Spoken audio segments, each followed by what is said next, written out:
Hello friends, compiler lecture series में आज का हमारा टॉपिक है एरर हैंडलिंग। लास्ट लेक्चर में हमने पढ़ा कि बेसिकली 3 फेज़ में हमारे एरर अकर करते हैं, लेक्सिकल फेज़, सिंटैक्स फेज़ और सिमेंटिक फेज़।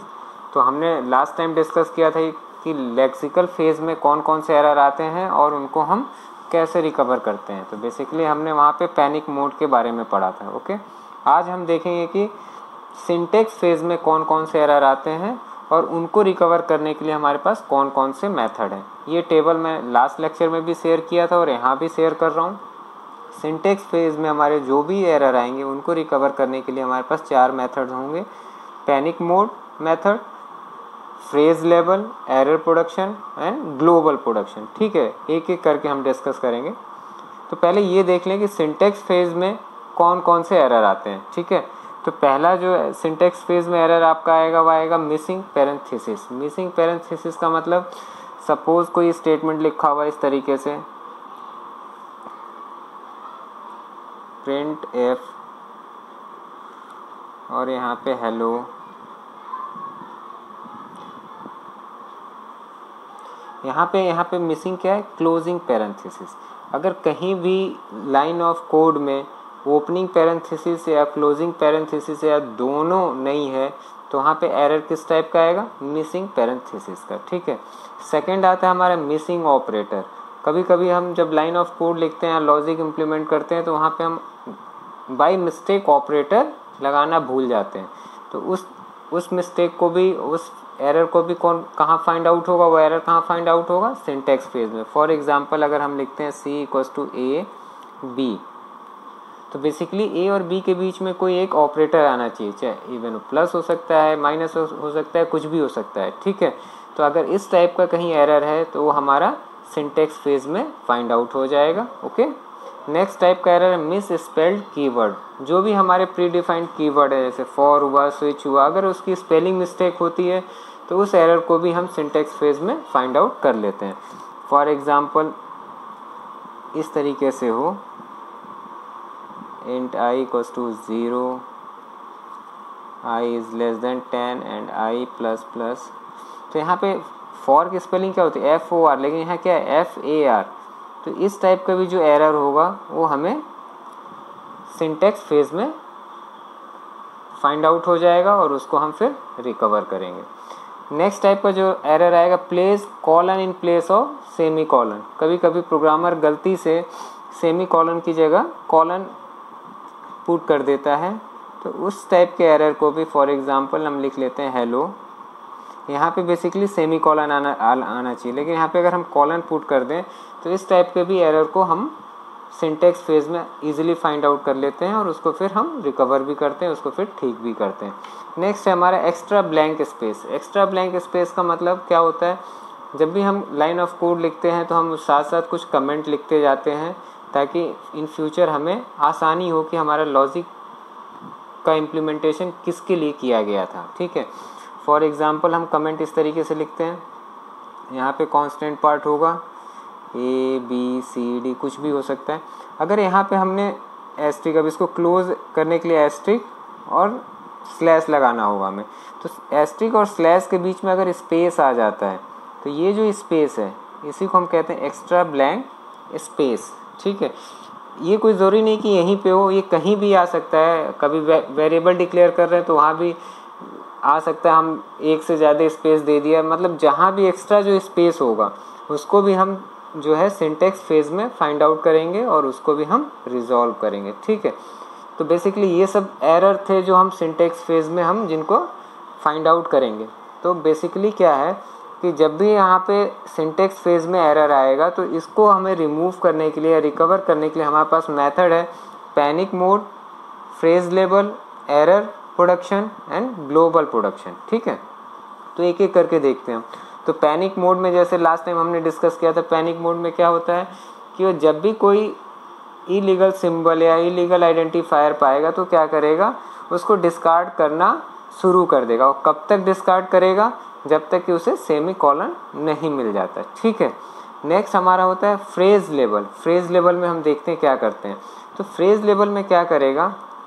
जैसे ही कोई एरर इनकाउंटर होगा, ठीक है, तो जैसे ही कोई एरर इनकाउंटर होगा जिस पर्टिकुलर पोजीशन पे, तो वहाँ पे वो सुटेबल एक्शन वो परफॉर्म करेगा और बाकी इनपुट को एज यूजुअल वो पार्स करेगा। ठीक है, अगर हम LR और LL पार्सिंग की बात करें तो इसमें जो टेबल बनता है, तो बेसिकली वो क्या करेगा, हर एक टेबल के अंदर जो हर एक सेल होगा उसकी एंट्री को चेक करेगा।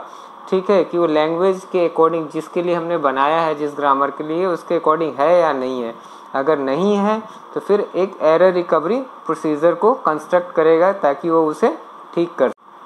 तो आइए हम ये देखते हैं कि फ्रेज लेवल जो रिकवरी होता है वो कैसे काम करता है। इसके लिए हम एक एग्जांपल लेते हैं टॉप डाउन पार्सिंग का, उसमें भी हम प्रिडिक्टिव पार्सर की बात करते हैं।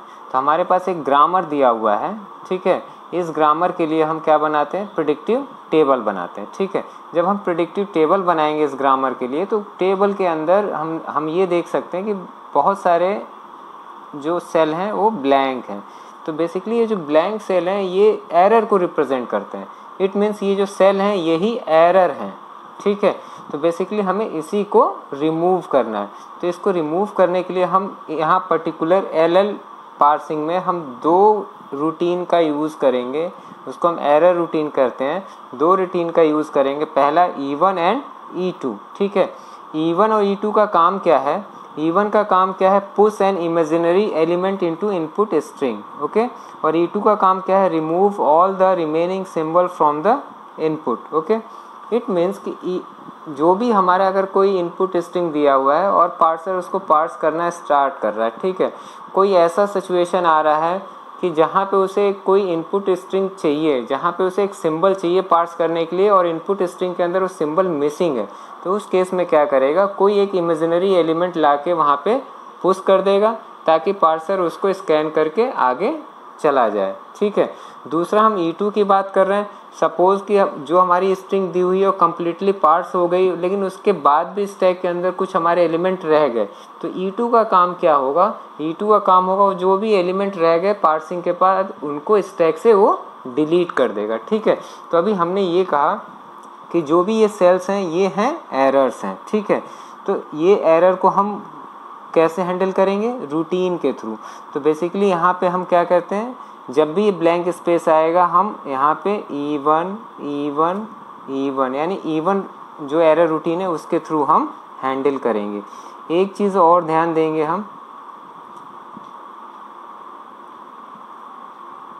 अगर किसी प्रोडक्शन में नल प्रोडक्शन है, अगर कहीं पे भी नल प्रोडक्शन है, ठीक है, जैसे मान लेते E1 टेंस टू नल है। ठीक है, E1 का एक प्रोडक्शन है जो नल है, तो इस वाले रो के अंदर, ठीक है, यहाँ पे हम एरर रूटीन को कॉल नहीं करेंगे, यहाँ पे हम यहाँ पे क्या कॉल करेंगे, E1 tends to epsilon, E1 tends to epsilon. उसी तरह T1 वाले रो में क्या है, T1 का एक प्रोडक्शन एप्सिलॉन है, तो यहाँ पे हम एरर रूटीन कॉल नहीं करेंगे, हम यहाँ पे क्या कॉल करेंगे, T1 tends to epsilon. Okay, तो बेसिकली ये कि जो भी ब्लैंक स्पेस है वो एरर है, उस एरर को हैंडल कैसे करेंगे, E1 के थ्रू। E1 क्या हमारा एरर रूटीन है, हम देखते हैं एग्जांपल के थ्रू कि वो कैसे उसको मैनेज करता है एरर रूटीन।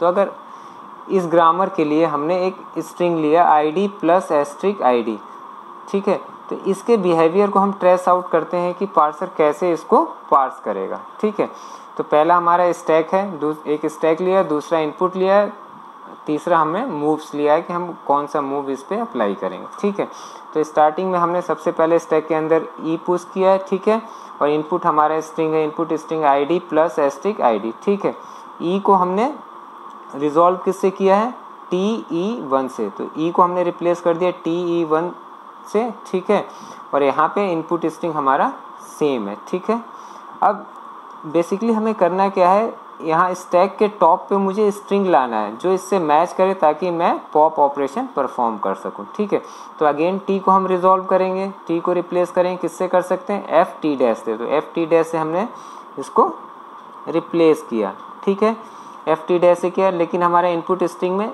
सेम इनपुट रहेगा। ठीक है, अब F को हम किससे हम रिप्लेस कर सकते हैं, ID से। ठीक है, इनपुट स्ट्रिंग हमारा सेम रहा। ठीक है, तो अब यहाँ पे क्या हो गया, टॉप ऑफ द स्टैक है वो क्या है, ID, और यहाँ इनपुट वाले जो हमारा इनपुट है उसका भी टॉप ऑफ एलिमेंट क्या है, आईडी। तो यहाँ पे हम पॉप ऑपरेशन परफॉर्म कर लेंगे। पॉप ऑपरेशन परफॉर्म करेंगे तो यहाँ क्या बचेगा, T1 E1 डॉलर, यहाँ पे बचेगा प्लस एस्ट्रिक आईडी डॉलर। ठीक है, अब हम यहाँ पे मूव परफॉर्म करते हैं। T1 tends to epsilon, T1 का एक प्रोडक्शन एप्साइलन भी है, तो हमारा क्या बच गया यहाँ पे, E1 इनपुट स्ट्रिंग में plus asterisk ID dollar. Okay, next E1 को हम किससे रिप्लेस कर सकते हैं, अगेन प्लस TE डैश से। ठीक है, इनपुट स्ट्रिंग हमारे क्या था, plus asterisk ID dollar. Again ये दोनों symbol top of the stack same हो गए, तो पॉप ऑपरेशन परफॉर्म कर दिया। ठीक है, तो हमारा क्या बचा स्टैक के अंदर, TE1 डॉलर, यहाँ क्या बचा, एस्ट्रिक आईडी डॉलर। ओके, अब हम देखेंगे बेसिकली, अब हम मुझे यहाँ क्या लाना है, एस्ट्रिक लाना है, लेकिन टी का कोई भी प्रोडक्शन, टी को हम किसी भी प्रोडक्शन से रिप्लेस करेंगे, यहाँ पे एस्ट्रिक नहीं आएगा। ठीक है, फॉर एग्जाम्पल हमने एक एग्जांपल ले लिया, जैसे हमारा क्या था, हमारे यहाँ पे था TE डैश।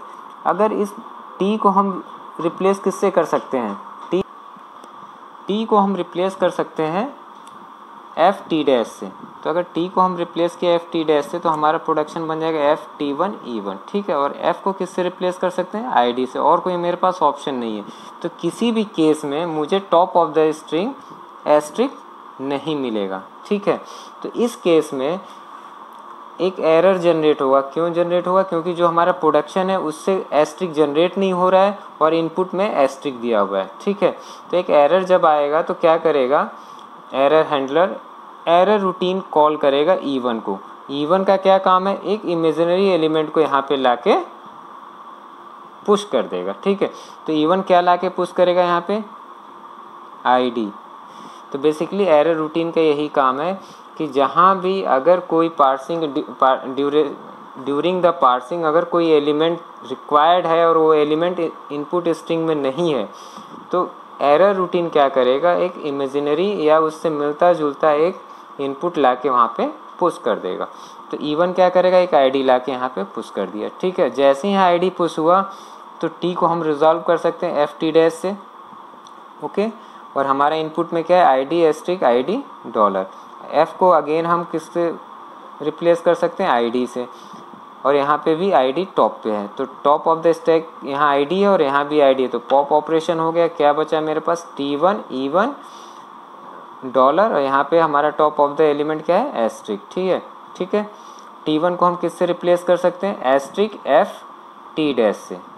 T1 को हमने रिप्लेस कर दिया एस्ट्रिक FT डैश से, तो again top of the stack क्या हो गया, एस्ट्रिक, और यहाँ भी हमारा एस्ट्रिक है, फिर अगेन पॉप ऑफ हो गया। बचा क्या हमारे पास, FT1 E1 और यहाँ पे ID डॉलर। F को हम रिप्लेस कर सकते हैं ID से, अगेन ID दोनों टॉप ऑफ द एलिमेंट हो गया तो पॉप हो जाएगा। यहाँ फिर क्या बच जाएगा हमारे पास, T1 E1, और T1 को हम किससे रिप्लेस कर सकते हैं, एप्साइलन से, तो हमारे पास बचेगा E1 को अगेन एप्साइलन से, तो क्या बच जाएगा, स्टैक में डॉलर और इनपुट स्ट्रिंग में भी डॉलर। इस तरीके से हमारा जो इनपुट स्ट्रिंग था वो पार्स हो गया। तो बेसिकली ड्यूरिंग द पार्सिंग उसे एक पॉइंट ऐसा मिला जहाँ पे उसे एक सिंबल की ज़रूरत थी, वो सिंबल हमारे इनपुट में नहीं था। तो उस केस में एरर हैंडलर ने एरर रूटीन को जनरेट किया। एरर रूटीन ने क्या किया, एक इमेजिनरी एलिमेंट को लाके वहाँ पे पुश कर दिया, जिससे क्या हुआ कि हमारा जो पार्सर था अपना नॉर्मल एग्जीक्यूशन करता हुआ चला गया और लास्ट में सक्सेसफुली पार्सिंग उसने। इस तरीके से फ्रेज लेवल रिकवरी काम करती है। ठीक है, चाहे वो LL पार्सर हो चाहे वो LR पार्सर हो। ठीक है, नेक्स्ट हमारा टेक्निक है एरर प्रोडक्शन टेक्निक। तो बेसिकली इसमें क्या करते हैं, जब भी कोई हमारे पास प्रोडक्शन या ग्रामर दिया होता है, तो बेसिकली ग्रामर के अंदर बहुत सारे प्रोडक्शंस होते हैं। ठीक है, जब हम उसका पार्स ट्री बनाते हैं या फिर उससे स्ट्रिंग जनरेट करते हैं, तो कोई एक आध ऐसा प्रोडक्शन होता है जिससे हम स्ट्रिंग जनरेट नहीं कर सकते या फिर जिसके वजह से हम पार्स ट्री नहीं बना पाते। ठीक है, तो उस केस में हम क्या करते हैं, एक एडिशनल हम प्रोडक्शन उसमें ऐड करते हैं ग्रामर में, ताकि हमारा पार्स ट्री जनरेट हो जाए या फिर हमारी प्रॉपर स्ट्रिंग जनरेट हो जाए। ठीक है, तो जो हमने एडिशनल प्रोडक्शन जो उसके अंदर ऐड किया हुआ है, इसी प्रोसीजर को हम कहते हैं एरर प्रोडक्शन टेक्निक। ठीक है, एग्जांपल से हम समझने की कोशिश करते हैं कि कैसे ये काम करता है। एक एग्जांपल हमने लिया ई tense two plus E minus ई और एस्ट्रिक, यानी ई के हमारे पास 3 प्रोडक्शन दिए हुए हैं और चौथा हमारा ई टेंस टू ए। ठीक है, तो अगर हम पहले प्रोडक्शन की बात करें तो ई टेंस टू प्लस ई है, अगर ई को हम रिप्लेस कर देते हैं ए से तो यहाँ पे हमारा प्रॉपर स्ट्रिंग जनरेट हो गया। ठीक है, नेक्स्ट हमारा क्या है, ई टेंस टू माइनस ई है, ई को हमने अगेन रिप्लेस कर दिया ए स्मॉल ए से, तो यहाँ भी हमारा प्रॉपर स्ट्रिंग जनरेट हो गया। ठीक है, लेकिन अगर हम ई टेंस टू एस्ट्रिक ए की बात करें, ठीक है, तो यहाँ पे जो ए है इसका तो कोई भी फर्दर प्रोडक्शन नहीं है, ए कभी भी रिप्लेस नहीं हो सकता है या फिर ए कभी भी स्ट्रिंग जनरेट नहीं कर सकता, या हम इस तरीके से कह सकते हैं ए कभी भी टर्मिनल से रिप्लेस नहीं हो रहा है। तो यहाँ पे हमें कोई स्ट्रिंग नहीं मिलेगा, यहाँ पे हमें कोई स्ट्रिंग नहीं मिलेगा। तो इस केस में हम क्या करते हैं, एक एडिशनल प्रोडक्शन इसके अंदर ऐड करते हैं जिसको हम कहते हैं ऑगमेंटेड प्रोडक्शन। ठीक है, तो अगर इसके अंदर हम प्रोडक्शन ऐड कर दें A tends to E, okay, A tends to E, तो इस केस में क्या होगा, हमें पता है कि ई का एक प्रोडक्शन दिया हुआ है ई टेंस टू ए।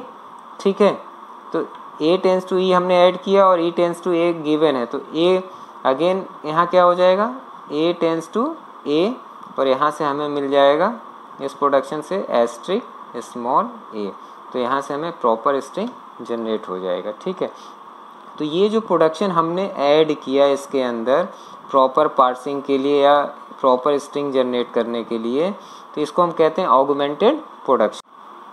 तो एरर प्रोडक्शन टेक्निक के अंदर हम सिंपली एक क्या करते हैं, कोई भी ऑगमेंटेड प्रोडक्शन ऐड कर देते हैं ताकि हमारी जो पार्सिंग है वो सक्सेसफुली कंप्लीट हो जाए। ठीक है, तो हमारा ओरिजिनल ग्रामर ये था, ओके, और ये हमने इसके अंदर ऐड किया है। ओके, आई थिंक आपको समझ में आ गया होगा कि इस टेक्निक के अंदर हम क्या करते हैं। इस टेक्निक के अंदर बेसिकली हम एक ऑगमेंटेड प्रोडक्शन ऐड करते हैं ताकि हमारी पार्सिंग क्या हो जाए, सक्सेसफुल कंप्लीट हो जाए। ओके, सिंटैक्स फेज में जो हम लास्ट टेक्निक यूज़ करते हैं वो करते हैं हम ग्लोबल प्रोडक्शन। ओके, तो पहले ये समझ लेते हैं ग्लोबल प्रोडक्शन में हम करते क्या हैं। ओके, इसके अंदर हम क्या करेंगे, अगर हमें किसी स्टेटमेंट के अंदर कोई एरर मिलता है, अगर किसी स्टेटमेंट के अंदर एरर हैंडलर को कोई एरर मिलता है तो क्या करेगा, अपने डेटाबेस में उस स्टेटमेंट से रिलेटेड और भी स्टेटमेंट को सर्च करेगा और जो सबसे क्लोजेस्ट मैच होगा उस स्टेटमेंट से प्रीवियस वाले स्टेटमेंट को रिप्लेस कर देगा। ओके, फॉर एग्जांपल जैसे यहाँ एक्स स्टेटमेंट दिया हुआ है, अगर इसमें कोई एरर है तो एरर हैंडलर क्या करेगा, अपने डेटाबेस में इससे मिलता जुलता बहुत सारे स्टेटमेंट को सर्च करेगा और जो भी इसके क्लोजेस्ट होगा, सपोज वाई क्लोजेस्ट है तो एक्स स्टेटमेंट को वाई से रिप्लेस कर देगा, अगर जेड क्लोजेस्ट है तो एक्स को जेड से रिप्लेस कर देगा। ओके, तो बेसिकली क्या करता है, the parser considers the program in hand as a whole and tries to figure out what the program is intend to do. It tries to find out a closest match for it which is error free. ठीक है, तो कहने का मतलब ये है कि जो जहाँ भी जिस स्टेटमेंट में हमारा एरर आएगा तो एरर हैंडलर क्या करेगा, उस स्टेटमेंट से रिलेटेड अपने डेटाबेस में सर्च करेगा, जो भी क्लोजेस्ट स्टेटमेंट मिलेगा जो एरर फ्री होगा वो उससे उसको रिप्लेस कर देगा। प्रैक्टिकली ये पॉसिबल नहीं है, ये बहुत बिकॉज ये इसकी कॉस्टिंग बहुत ज़्यादा पड़ती है, वेरी कॉस्टली होता है और ये प्रैक्टिकली इम्प्लीमेंटेड भी नहीं है क्योंकि इतना बड़ा हम डेटाबेस मेंटेन नहीं कर सकते। ओके, कि हर एक स्टेटमेंट के लिए हम उसके लिए बहुत सारे possible clauses statement, error free statement हम लिखें। ओके, आगे हम चलते हैं। अब हम ये देखते हैं कि सिमेंटिक फेज एरर में कौन कौन से एरर आते हैं और उसको हम कैसे रिमूव करते हैं। तो सिमेंटिक फेज में हमें दो तरह के एरर मिलेंगे, एक तो मिलेगा अनडिक्लेयर्ड नेम, ठीक है, दूसरा इनकम्पेबिलिटी ऑफ टाइप्स। ठीक है, तो पहले हम डिस्कस कर लेते हैं अनडिक्लेयर्ड नेम। ठीक है, अनडिक्लेयर्ड नेम का मतलब क्या हुआ, कभी कभी प्रोग्राम के अंदर हम कोई वेरिएबल डिक्लेयर करना भूल जाते हैं। फॉर एग्जांपल हमने लिया इंट ए इंट बी और इन दोनों का सम करा दिया a प्लस बी और जिसको स्टोर करा दिया c में, लेकिन c तो डिक्लेयर है ही नहीं। ठीक है, तो इस टाइप का जो एरर होगा वो सिमेंटिक फेज एरर में हम उसको फाइंड आउट करेंगे, फिर उसको हम सेकेंड पॉइंट है हमारा टाइप मिसमैच। इट मीन्स कि कोड के अंदर कहीं ऐसा तो नहीं है कि हम दो डेटा एक साथ लेके चल रहे हैं और दोनों का टाइप अलग अलग हो, ठीक है। इट मीन्स कि दोनों डेटा आपस में इनकॉम्पिटिबल नहीं है। फॉर एग्जांपल हम मान लेते हैं कि इंट ए है, इंट बी है, फ्लोट सी है, तो और ए के अंदर हम जो वैल्यू असाइन कर रहे हैं बी प्लस सी, बी का टाइप हमारा इंट और सी का टाइप है फ्लोट, यानी दोनों का टाइप क्या है, मिसमैच है, यानी दोनों डेटा आपस में इनकॉम्पिटिबल है, ठीक है। तो अगर इस टाइप की जो एरर आएगी वो आएगी सिमेंटिक फेज एरर में। या फिर हम ये एक चीज़ और इसमें इंक्लूड कर सकते हैं कि यहाँ पे अगर एक्चुअल पैरामीटर और फॉर्मल पैरामीटर में अगर कोई डिफरेंस हो तो भी जो एरर आएगा वो सिमेंटिक फेज में ही आएगा, ठीक है। तो इस चीज़ को हम रिजॉल्व कैसे करेंगे, इस चीज़ को हम रिजॉल्व करेंगे बाई सिंपल टेबल टेक्निक के थ्रू, ठीक है। इस टेक्निक के अंदर हम क्या करते हैं, अगर कोई अनडिक्लेयर नेम इनकाउंटर्ड होता है तो हम क्या करें, उसी टाइम पे क्या करेंगे, सिंबल टेबल में उसकी एंट्री कर देंगे ताकि वो जो भी डेटा मेरा अनडिक्लेयर था या अनडिफाइंड था वो अनडिफाइंड ना रह जाए। फॉर एग्जांपल अगर हम एक लाइन ऑफ कोड लेते हैं तो इस कोड के अंदर वेरिएबल ए डिक्लेयर है, वेरिएबल बी डिक्लेयर है और ए प्लस बी की वैल्यू कहाँ साइन हो रही है, सी में, ठीक है। और ये स्टेटमेंट क्या प्रिंट करने की कोशिश कर रहा है, सी प्रिंट करने की कोशिश कर रहा है, जो कि क्या है, अनडिफाइंड सिंबल है, ठीक है। क्योंकि इन दोनों का तो डिफिनीशन ऑलरेडी हम सिंबल टेबल में स्टोर कर चुके हैं कि a equals to int, b equals to int, तो यहाँ तक तो कोई प्रॉब्लम नहीं है प्लस सी। लेकिन इन दोनों की वैल्यू जब हम असाइन करेंगे सी के अंदर तो सी की डिफिनीशन या सी के बारे में तो सिंबल टेबल के पास कोई इन्फॉर्मेशन ही नहीं है। तो उस केस में जैसे ही अनडिक्लेयर कोई नेम आएगा तो एरर हैंडलर क्या करेगा, उस अनडिक्लेयर नेम को तुरंत सिंबल टेबल के अंदर उसकी प्रॉपर एंट्री करा देगा। किस तरीके से, अब सी है तो यहाँ पे हम लिख देंगे सी इंट, ओके। इसका मतलब सी किस टाइप का हो गया, इंटीजर टाइप का। तो अब इसके अंदर a प्लस बी की वैल्यू आसानी से असाइन हो सकती है, ठीक है। होप सो कि आपको समझ में आया होगा। अगर आपको समझ में आया होगा तो प्लीज़ लाइक और सब्सक्राइब ज़रूर करें।